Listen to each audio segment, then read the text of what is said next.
하나님, 오늘도 저희들에게 말씀을 들을 수 있는 건강과 또 말씀을 들을 수 있는 자리를 허락해 주셔서 감사를 드립니다. 우리 주님께서 친히 저희들에게 말씀하여 주셔서 오늘 이 시간이 주님을 만나는 시간, 우리의 식었던 열정이 다시 회복되는 시간이 되도록 주님 함께하여 주시옵소서. 예수님의 이름으로 기도드립니다. 아멘.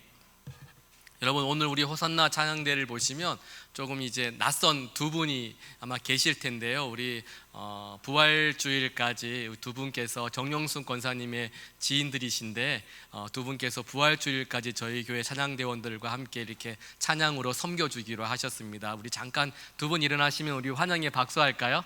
잠깐만 일어나 주시겠습니까? 네, 감사합니다. 여러분, 설명절 잘 보내셨습니까? 네. 어떻게 연휴 기간 동안 반가운 친척들도 만나시고 또 가족들과 함께 지내시면서 아주 잔잔하여지더라의 삶을 살아내셨습니까? 혹시 여러분의 인생의 배가 갑자기 불어온 광풍 때문에 막 깨어지거나 자초되지는 않으셨나요? 우리는 지난 시간에 우리가 아주 잔잔하여지더라의 삶을 살아가려면 어떻게 해야 하는지를 말씀을 통해 살펴보았습니다. 무엇보다도 먼저 우리는요, 예수님과 함께 한 배를 타야 합니다. 주님과 함께 같은 배를 타고요, 광풍이 불 때마다 주님을 깨워야 우리가 살아갈 수 있다는 것을 말씀을 통해 살펴보았습니다. 여러분 기억나시죠? 지금도 우리는 주님과 함께 배를 타고 있습니다. 이제는 다시 오늘은 예수님께서 소아시아 7교회에 보내신 편지 중에서 이 마지막 7번째 교회인 라오디게아 교회에 보내신 주님의 편지를 중심으로 함께 좀 말씀을 살펴보고자 합니다. 사실은 오늘은 6번째 교회를 살펴보아야 되는데요, 우리가 6번째 교회는 이 빌라델비아 교회인데 주님께 칭찬만 받은 교회, 그래서 우리가 좀 이 7교회를 좀 우리가 마무리하면서 해피엔딩으로 마쳤으면 좋겠다라는 생각이 있어서 다음 주일날 우리 7번째 교회인 빌라델비아 교회를 함께 좀 말씀을 통해 살펴보도록 하겠습니다. 여러분, 우리가 병원에 가게 되면요, 가장 먼저 이제 진료받기 전에 하는 것이 체온 측정입니다. 우리 체온은 그 사람의 건강 상태를 가장 빠르게 알려주는 지표이죠. 이 36.5도가 정상인데 열이 높으면 염증이 있다는 신호이고요, 또 체온이 낮으면 생명이 위험하다는 경고 사인이기도 합니다. 오늘 우리가 함께 나눌 라오디게아 교회도요, 주님으로부터 이 체온 측정을 받은 교회입니다. 예수님께서 라오디게아 교회의 영적인 체온, 믿음의 온도를 측정하셨습니다. 그런데 너무나 충격적인 결과가 나왔습니다. 차지도 않고 뜨겁지도 않은 미지근한 상태, 그래서 주님이 토하여 버리겠다라고 말씀하신 교회가 바로 이 라오디게아 교회입니다. 라오디게아 교회는요, 7교회 가운데서 이 4대 교회와 함께 이 책망만 받은 교회예요. 근데 7교회 가운데서 또 책망 중에서도 가장 무섭고 준엄한 책망을 받은 교회가 라오디게아 교회입니다. 여러분, 어떻게 주님이 친히 세우신 주님의 교회가 주인이신 예수님께 이런 준엄한 책망만 받게 되었을까요? 오늘은 이 라오디게아 교회에게 주신 주님의 말씀을 통하여서 저와 여러분들의 믿음의 온도, 영적인 체온을 한번 점검해 보시면서 주님 앞에서 다시 뜨거워지는 은혜를 누리는 시간이 되기를 주님의 이름으로 축복합니다. 먼저 주님은요, 오늘 말씀을 통하여서 미지근한 믿음이 가장 위험하다라고 그렇게 말씀을 하십니다. 미지근한 믿음이 가장 위험하다라는 겁니다. 우리 15절 16절 말씀 함께 읽어보겠습니다. 내가 내 행위를 아노니 내가 차지도 아니하고 뜨겁지도 아니하도다. 내가 차든지 뜨겁든지 하기를 원하노라. 내가 이같이 미지근하여 뜨겁지도 아니하고 차지도 아니하니 내 입에서 너를 토하여 버리리라. 아멘. 여러분, 라오디게아는 당시 이 소아시아 중에서도 굉장히 부자인 도시였습니다. 금융업의 중심지였습니다. 그러니 얼마나 이 도시가 돈이 많았겠습니까? 그리고 이 부드럽고 검은 양털로 해서 의류를 생산하는 사업이 굉장히 번창했던 의류 도시가 라오디게아이기도 했습니다. 그리고 여러분들, 이 안약 제조업이 발달해 가지고요, 그 당시에 이 부르기아의 가루라는 안약을 만들어서 세계 각국으로 수출했던 도시가 바로 이 라오디게아였습니다. 그리고 서기 60년에 이 소아시아에 굉장히 큰 대지진이 일어났었는데요, 많은 도시들이 로마를 향하여서 나를 좀 도와달라고 물자를 요청하고 이 자원들을 요청했었는데, 이 라오디게아라는 도시는요, 우리는 도움이 필요 없다고, 우리 힘으로 라오디게아를 다시 재건할 수 있다라고 그렇게 말할 정도로 부자였고 자부심이 대단한 이 도시가 라오디게아였습니다. 그런데 이 완벽해 보이는 도시에서도요, 딱 한 가지 이 라오디게아 교회가 가지고 있지 못한 부족한 게 한 가지 있었는데, 그것이 바로 물이었습니다. 돈도 많았고 자부심도 대단한 도시였지만 물이 부족한 도시가 이 라오디게아였습니다. 그래서 16km 정도가 떨어진 골로새에서 아주 차고 시원한 물이 수로를 통해서 라오디게아로 왔었고요, 한 9km 떨어진 히에라볼리에서 온천수가 유명한 도시인데, 그 온천물을 끓여다가 다시 수로를 만들어서 사용했던 도시가 라오디게아입니다. 그런데 문제는 여러분, 이 물이 수로를 타고 오는 동안에 이 골로새의 찬물은 데워지고 또 히에라볼리의 뜨거운 물은 식어져서 라오디게아에 도착할 때쯤에는 둘 다 미지근한 물이 되었다라는 게 문제입니다. 그래서 혹시 사람들이 모르고 이 석회가 섞여 있는 물을 마시기라도 하면요, 막 토가 나올 정도였다고 하더라고요. 그러니까 라오디게아 사람이라면 누구나 알고 있는 경험이 바로 이 미지근한 물에 대한 경험이었습니다. 그래서 주님은 바로 이 경험을 빌려서 라오디게아 교회의 영적인 온도를 지금 말씀하고 계시는 것입니다. 너희들의 신앙이 딱 이 미지근한 물과 같다라는 겁니다. 내가 너희들의 신앙의 온도를 측정해 보니까 너희들의 신앙이 이 미지근한 물하고 똑같다라고 말씀하고 계시는 거예요. 여러분, 뜨거운 물은 지친 사람들의 이 몸의 피로를 풀어줍니다. 여러분, 사우나 가셔가지고 뜨뜻한 물에 딱 가시면 얼마나 피로가 쫙 풀립니까? 또 차가운 물은요, 목마른 자를 시원하게 만드는 것이 차가운 물입니다. 그런데 이 미지근한 물은 어디에도 쓸 데가 없어요. 오히려 토해내고 싶게 만드는 것이 미지근한 물입니다. 라오디게아 교회가 가진 신앙이 바로 이러했다라는 것입니다. 주님은 라오디게아 교회를 향하여서 내 입에서 너를 토하여 버리리라라고 그렇게 책망하고 계십니다. 원어의 뜻을 풀어보면 이렇습니다. 속이 뒤집어져서 구역질이 나서 내가 너를 뱉어버리겠다, 이런 말씀이에요.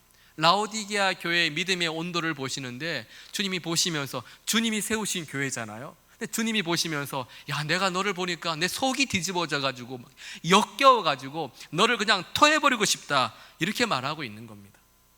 여러분, 라오디게아 교회는요, 성적으로 타락한 교회가 아니었습니다. 그러니까 음란의 문제가 없었던 교회예요. 이단을 따르지도 않았습니다. 그렇다고 해서 이 교회가 성도들끼리 막 싸워가지고 분쟁이 일어난 것도 아닙니다. 밖에서 보면 너무나 평온한 교회처럼 보였습니다.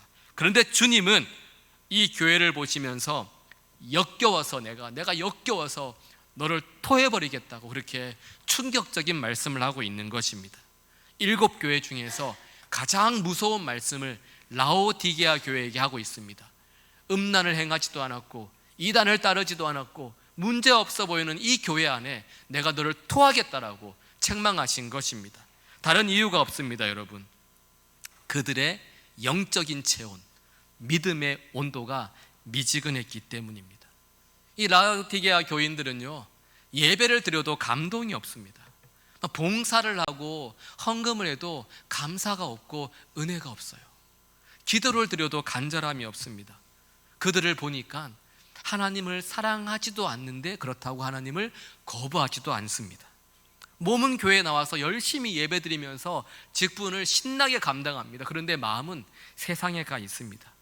라오디게아 도시가 그랬듯이 너무나 안정적이고 너무나 편하다 보니까요, 절박하게 은혜를 구하는 모습도 보이지 않고 하나님을 향한 타는 목마름도 사라져버린 교회가 라오디게아 교회였습니다. 그런데도 이 사람들은 어떻게 생각하는가? 야, 나는 잘 살고 있다. 나 정도 신앙생활이면 천국 가는 거야. 이렇게 생각하면서 믿음의 삶을 살았던 것입니다. 17절 말씀 보시면요, 내가 말하기를 나는 부자라 부유하여 부족한 것이 없다 하나 내 공고한 것과 가련한 것과 가난한 것과 눈먼 것과 벌거벗은 것을 알지 못하는도다. 주님께서 이렇게 말씀하고 계십니다. 여러분, 라오디게아라는 도시가 얼마나 부유합니까? 그러니까 이 교인들이 부유함 속에서 아무 문제 없이 안정적으로 너무 편안하게 신앙생활하고 있으니까요, 내 신앙은 100점이라고 생각하고 있는 거예요. 착각하고 있는 것입니다. 뭐 시험도 없어요. 뭐 조금만 일하면 돈이 막 나오는 거니까 아유 주님 감사합니다. 그 돈 가지고 편안하게 아무 문제 없이 그냥 살아가는 겁니다. 필요하면 헌금하고 또 프로그램 있다 그러면 프로그램으로 교회를 돌리고 그냥 그렇게 문제 없이 살아가는 거예요. 근데 주님은 이렇게 말씀하십니다. 너는 비참하고 너는 불쌍하고 너는 가난하고 너는 눈이 멀었고 너는 벌거벗었다. 주님이 말씀하시는 겁니다. 자기들 스스로는 우리는 100점 교회야, 나는 100점 성도야. 주님은 너는 영적인 파산자라고 말씀하고 계시는 것입니다. 라오디게아 교회는요, 자기들이 얼마나 토해되고 싶은 신앙생활을 하고 있는지를 전혀 모르고 있었습니다. 어려움도 없고 편하게 신앙생활하니까 그냥 내가 신앙생활 잘하고 있다라고 이렇게 착각하고 있었던 거예요. 여러분, 차가운 신앙, 불신앙은요, 이런 분들에게는 복음을 전하면 돼요. 하나님을 믿지 않는 사람들에게는 복음을 전하면 됩니다. 그리고 뜨거운 신앙이라면 뜨거운 만큼 하나님께 헌신하면서 하나님의 도구로 쓰임받으면 되는 거예요.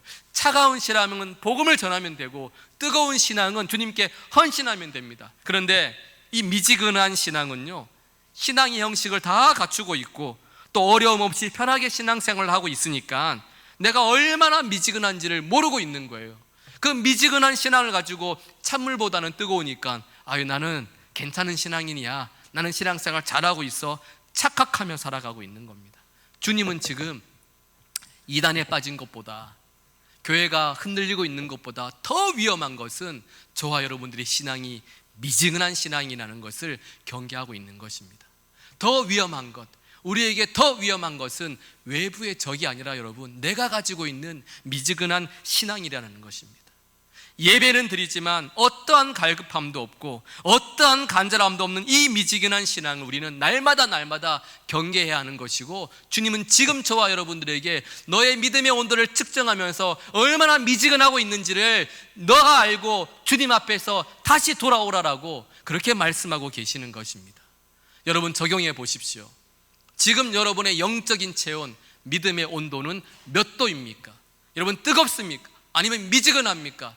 여러분의 예배는 습관입니까? 여러분의 예배는 감격입니까? 하나님을 향한 타는 목마름으로 여러분은 지금 이 자리에 계시는 것입니까?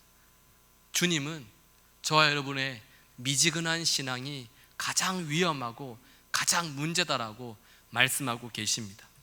둘째로 주님은요, 영적인 부유함은 반드시 대가를 치러야 얻을 수 있다라고 말씀하십니다.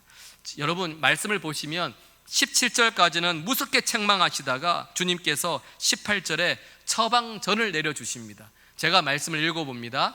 내가 너를 권하노니 내게서 불로 연단한 금을 사서 부유하게 하고 흰 옷을 사서 입어 벌거벗은 수치를 보이지 않게 하고 안약을 사서 눈에 발라 보게 하라. 아멘. 여러분, 주님께서 지금 미지근한 신앙을 가진 라오디게아 교회를 향하여서 처방전을 주시는데요, 반복해서 하시는 말씀이 있습니다. 혹시 눈에 보이십니까? 반복해서 하시는 말씀이 있어요. 사서라는 단어입니다. 사서. 주님은 지금 라오디게아 교회를 향하여서 받으라라고 말씀하지 않으시고요, 사라라고 말씀하고 있습니다. 여러분, 사기 위해서는 반드시 대가를 치루어야 됩니다. 내가 무엇인가를 사기 위해서는 값을 치루어야 하는 것입니다. 구원받은 성도들이 구원에 합당한 삶을 살아가기 위해서는 희생과 결단이라는 값을 치루어야 한다라고 말씀하고 계시는 것입니다. 영적인 부요함은 거저 주어지는 것이 아닙니다. 영적인 부요함은 공짜가 아닙니다. 여러분, 주님께서는 불로 연단한 금을 사라고 말씀하십니다. 여러분, 불로 연단한 금이라는 것은 고난과 시련을 통과해서 더 단단하게 굳어진 믿음을 말하는 것입니다. 금을 사라, 불로 연단한 금을 사라. 이 말씀은 너가 이 금이 순금이 되기 위해서 용광로를 통과하는 것처럼 너는 고난과 시련의 용광로를 피하지 말고 통과하여서 경과 믿음을 회복하라고 그렇게 말씀하고 있는 것입니다. 너 지금 너무 편하게 살아가고 있잖아. 너무 편하다 보니까 조금만 힘이 들어도 그 힘든 것들을 피해버리며 그렇게 살아가고 있잖아. 그게 아니야. 영적인 부유함은 고난의 용광로를, 시련의 용광로를 통과해서 정금같이 빚어질 때 너의 믿음이 정금같이 다시 하나님 앞에서 빛나게 된다라는 것을 말씀하고 계시는 것입니다. 우리가 믿음을 견고하게 하기 위해서는 여러분 피하지 마십시오. 고난을 피하지 마시고 고난을 통하여서 세상에서 묻은 모든 세상의 때를 벗기고 하나님만을 바라보는 훈련이 필요하다라는 것입니다. 그래서 이것을 힘을 다하여 결단함으로 사야 되는 것입니다. 또 주님 우리에게 말씀하십니다. 흰 옷을 사서 입으라라고 말씀하세요. 여러분, 그 라오디게아 교회는 검은 양모 옷으로 유명한 라오디게아 도시였습니다. 근데 주님께서는 화려한 옷으로 너희들의 수치를 가리지 말고, 화려한 옷으로는 너희들의 수치를 가릴 수가 없어. 흰 옷을 입고 너희들의 그 부족한 것들을 가리며 살아라라고 말씀하고 계시는 것입니다. 성경에 흰 옷은 여러분 순결함과 정결함을 상징합니다. 예수 그리스도의 의로움으로 너희들의 부족한 것들을 덮으라는 것입니다. 정결함과 거룩함을 끝까지 힘써 유지하라는 것입니다. 여러분, 정결함과 거룩함을 유지하기 위해서는요, 때로는 세상이 주는 것을 포기해야 하는 대가를 치러야 될 때도 있습니다. 세상과 타협하지 않는 결단이 필요할 때도 있고요, 남들이 다 그렇게 한다고 해도 나만큼은 그렇게 하지 않겠다는 용기가 필요할 때도 있습니다. 거룩함을 지키기 위해 저와 여러분들은 손해보는 것을 감수하고 손해를 보기로 결단할 때 저와 여러분은 그리스도의 그 의로움을 옷 입고 순결함과 정결함으로 살아갈 수 있게 되는 것입니다. 몸부림치지 않으면 여러분, 우리의 거룩함은 금세 오염되게 되고요, 몸부림치지 않으면 우리는 세상의 화려한 것들로 끊임없이 나를 가리면서 그렇게 살아가려고 애쓰고 노력하며 그렇게 지내게 된다라는 것입니다. 그러니까 주님은 흰 옷을 사서 입으라라고 말씀합니다. 또한 예수님께서는요, 안약을 사서 눈에 발라 보게 하라라고 말씀합니다. 제가 말씀드렸잖아요. 라오디게아는 안약 제조 기술로 전 세계에 이름을 날렸습니다. 육신의 눈을 치료하는 데는요 아주 탁월했어요. 그러나 정작 자신들의 영적 눈이 멀어 있다라는 것은 보지 못하고 살아갔습니다. 이 사람들은 돈의 흐름은 잘 알고 있었고요, 세상의 정보에는 눈이 밝아 있었지만 내 영혼이 지금 어디를 향하고 있는지, 하나님의 뜻이 무엇인지는 모든 눈이 막혀서 영적인 눈을 감고 살아갔던 사람들이 라오디게아 사람들이었습니다. 주님께서 지금 안약을 사서 눈에 발라라고 말씀하시는 것은, 너가 지금 말씀 묵상과 기도에 시간을 투자하면서 말씀 묵상과 기도로 너의 그 어두워진 렌즈를 닦고 다시 한번 회복하여서 주님을 바라보라라고 그렇게 말씀하고 계시는 것입니다. 사랑하는 여러분, 편안하게 살면 값싼 신앙밖에는 오지 않습니다. 내가 편안하게 살면요, 내가 가진 신앙은 값싼 신앙밖에 되지 않습니다. 저는 우리 교회가 정말 좋은 교회가 되었으면 좋겠습니다. 우리 교회가 정말 좋은 교회가 되었으면 좋겠는데, 편안한 교회만큼은 되지 않기를 정말 주님의 이름으로 축복합니다. 여러분들이 교회 생활할 때 우리 교회 신앙생활 편하게 할 수 있어, 진짜 편하게 할 수 있는 교회야, 어려움 없이 할 수 있는 교회야. 여러분, 그 뜻이 무슨 뜻입니까? 우리 교회는 미지근한 신앙을 가져도 큰 문제 없이 살아갈 수 있어, 이 말 아니겠습니까? 여러분, 열정이 식어지면 미지근할 수밖에 없습니다. 하나님을 향한 타는 목마름이 없으면, 주님, 제가 한 번의 예배를 드려도 목숨을 걸고 주님 앞에서 주님을 만나고 주님의 음성을 듣고 예배를 드리겠습니다, 이 강절함이 없으면 여러분, 우리는 결국에는 내 모습 때문에, 내가 그냥 예배 드리는 것 때문에 나는 잘 살고 있다라고 그렇게 생각할 수밖에 없게 되는 겁니다. 영적인 부유함은 반드시 여러분이 대가를 지불하고 사야 얻을 수 있는 것입니다. 주님은 계속해서 저와 여러분들에게 몸부림치며 살아가라고, 결단하고 헌신하고 다짐하면서 희생하면서 그렇게 너희들의 삶을 믿음의 삶으로 살아가라고 우리에게 말씀하고 계시는 것입니다. 여러분, 적용해 보십시오. 나는 영적 부요함을 위해 어떤 대가를 지금 치르고 있습니까? 편하고 세련된 신앙만 추구하며 희생과 결단의 값을 피하고 있지는 않습니까? 내가 오늘 버티고 견뎌야 할 고난의 영광로와 같은 사건은 무엇입니까? 피하지 말고 견디라라고 주님 우리에게 말씀하고 계시는 것입니다. 마지막 세 번째를 살펴볼 텐데요, 여러분, 주님은 여전히 포기하지 않으시고 지금도 우리 마음의 문을 두드리고 계시다라는 겁니다. 우리 19절 말씀 함께 읽습니다. 물은 내가 사랑하는 자를 책망하여 징계하노니 그러므로 내가 열심을 내라, 회개하라. 아멘. 여러분, 방금 읽으셨죠, 여러분? 지금 조금 전까지 예수님께서는 내가 너 역겨워가지고 그냥 토해버리겠다라고, 아우 너만 생각하면 그냥 역겹다라고 그렇게 말씀하신 분이 지금 어떻게 말씀하고 계십니까? 물은 내가 사랑하는 자를이라고 말씀합니다. 물은 내가 사랑하는 자. 여러분, 라오디게아 교회를 꾸짖으신 것은 주님이 미워서가 아니에요. 라오디게아 교회를 사랑하시기 때문입니다. 무관심하셨다라면 주님은 편지도 보내지 않으셨을 것입니다. 야, 이 녀석아 제발 정신 좀 차려라, 정신 좀 차려라. 마치 아버지가 사랑하는 아들을 향해서 정신 좀 차리라라고 말씀하는 것처럼 우리 주님께서 저와 여러분에게 정신 좀 차리라고 우리에게 지금 말씀하고 계시는 겁니다. 여러분, 내 신앙이 아무리 미지근해도요, 우리 주님은 주님이 세우신 여러분을 절대로 포기하지 않으십니다. 한양교회는 주님의 교회이기 때문에 주님이 세우신 한양교회를 주님은 절대로 포기하지 않으세요. 그래서 라오디게아 교회뿐만이 아니라 세상의 편안함과 세상의 부요함으로 미지근해진 것조차 모르고 미지근해져버린 모든 교회와 모든 성도를 향하여 주님께서 오늘 이렇게 말씀하고 계시는 것입니다. 우리 함께 한번 읽어보겠습니다. 볼지어다 내가 문 밖에 서서 두드리노니 누구든지 내 음성을 듣고 문을 열면 내가 그에게로 들어가 그와 더불어 먹고 그는 나와 더불어 먹으리라. 아멘. 여러분, 많은 분들이 이 말씀을요 전도용 구절로 생각하고 계세요. 근데 이 말씀은 이미 예수님을 믿고 있는 라오디게아 교회의 성도들에게 주신 말씀입니다. 교회를 다니면서도 교회인 내가 예수님을 내 마음의 문 밖에 세워둘 수 있다라는 것입니다. 여러분, 한번 생각해 보십시오.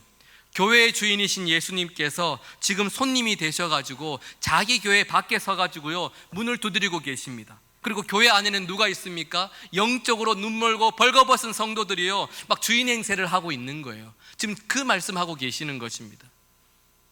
예수님이 없어도 우리는 직분을 감당할 수 있습니다. 예수님이 없어도 헌금 드릴 수 있어요. 예수님이 없어도요 봉사할 수 있습니다. 오늘 말씀 보십시오. 예수님이 없어도 교회가 멀쩡히 잘 돌아갈 수 있습니다. 이 말씀을 원어로 보면요 문 밖에 서서는 현재 완료형입니다. 그리고 두드리노니라는 말씀은 현재형이에요. 하나는 현재 완료형이고 하나는 현재형입니다. 이게 무슨 말씀인가? 예수님이 문 밖에 서 계신 것은 오래전부터 거기에 서 계셨다라는 것이고요, 문을 두드리시는 것은 지금 이 순간에도 주님이 내 삶의 문을 두드리고 계시다라는 것입니다. 한번 두드리고 돌아서셔서 그래 넌 됐다, 넌 됐다, 너 끝까지 미지근해라, 그렇게 살다가 그냥 끝내라, 이 말씀이 아니에요. 한번 두드리고 돌아서신 것이 아니라 주님은 인내심을 가지고 끊임없이 지금도 열리지 않는 저와 여러분의 마음의 문을 두드리고 계시다라는 것입니다. 미지근한 신앙으로 나는 잘 살고 있네, 주님이 보실 때는 빵점인데 미지근한 신앙으로 살아가는 그 사람에게도 그 사람의 마음의 문을 두드리시며 주님은 찾고 계시다라는 것입니다. 여러분, 영국의 화가 홀만 헌트가 그린 세상의 빛이라는 유명한 그림이 있습니다. 이 말씀을 가지고 영감을 받아서 그림을 그렸는데요, 예수님께서 문 밖에 서서 두드리시는데 등불을 들고 문 밖에서 두드리고 계십니다. 근데 여기에 여러분 다 아시겠지만 한 가지 이상한 점이 있습니다. 뭘까요, 여러분? 이 그림을 보면요, 이상한 점이 있어요. 문 밖에는 문고리가 없습니다. 문 밖에 손잡이가 없습니다. 여러분, 무슨 말씀입니까? 이 문은요, 오직 안에서만 열 수 있다라는 것입니다.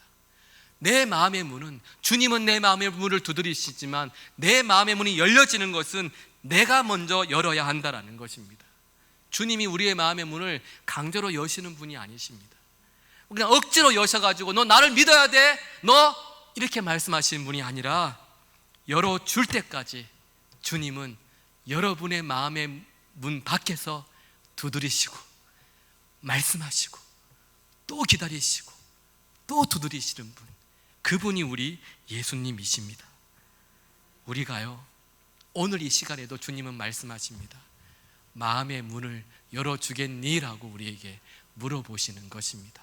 여러분, 우리가 마음의 문을 열게만 한다면 주님은 우리에게 이렇게 말씀하십니다.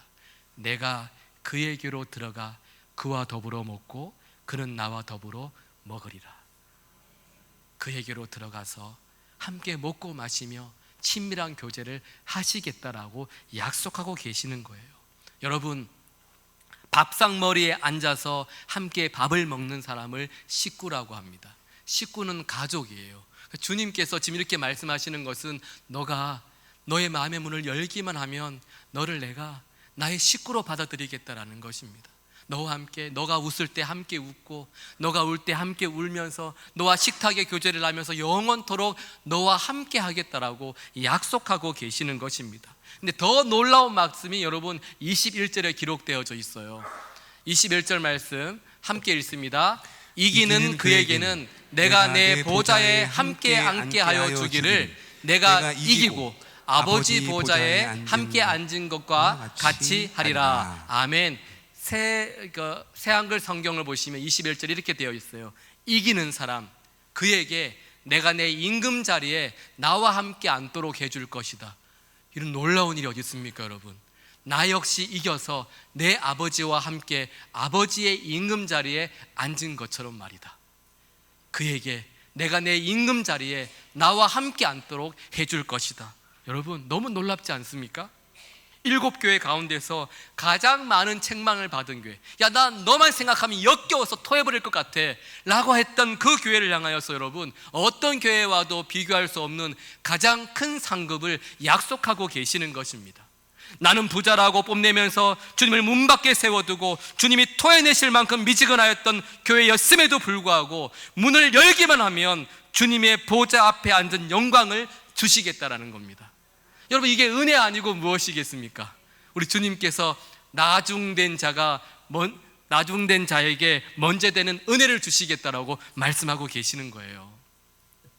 사랑하는 여러분, 주님은 라오디게아 교회를 포기하지 않으셨습니다. 가장 형편없고 가장 위험한 믿음을 가진 교회였지만 정말 주님이 내가 세운 교회인데도 내가 토해버리고 싶다라고 하실 만큼 실망하셨지만 주님은 그들을 떠나지 않으시고 문 밖에 서셔서 두드리고 또 두드리셨습니다. 우리도 마찬가지입니다. 저와 여러분이 지금까지 얼마나 미지근한 신앙으로 주님을 실망시키며 살아왔든지, 얼마나 오랫동안 주님을 문 밖에 세워두었든지, 그래도 주님은 나를 떠나지 않으시고 희생과 결단으로 영적인 부유함을 살아고 늘 끊임없이 말씀하시며 내 마음의 문을 두드리시고 또 두드리시고 십자가에 자신의 생명을 내어주시면서까지 지금도 우리의 마음의 문을 두드리고 계시는 것입니다. 얘야, 문을 열어다오. 나와 함께 나의 식구가 되어서 나와 함께 밥을 먹으면서 나와 함께 영원토록 풍성한 삶을 함께 살아가지 않겠니? 주님이 말씀하고 계시는 것입니다. 사랑하는 여러분, 오늘 주님이 두드리시는 이 두드림 앞에서 여러분의 마음의 문을 여시지 않으시겠습니까? 주님께서 두드리는 이 두드림 앞에서, 나와 함께 하자라는 이 두드림 앞에서 여러분, 여러분의 마음의 문을 여시지 않으시겠습니까? 이 시간 내 마음의 문을 활짝 열고 저와 여러분이 진정한 주님의 식구가 되는 시간이 되기를 예수님의 이름으로 축복합니다. 아멘.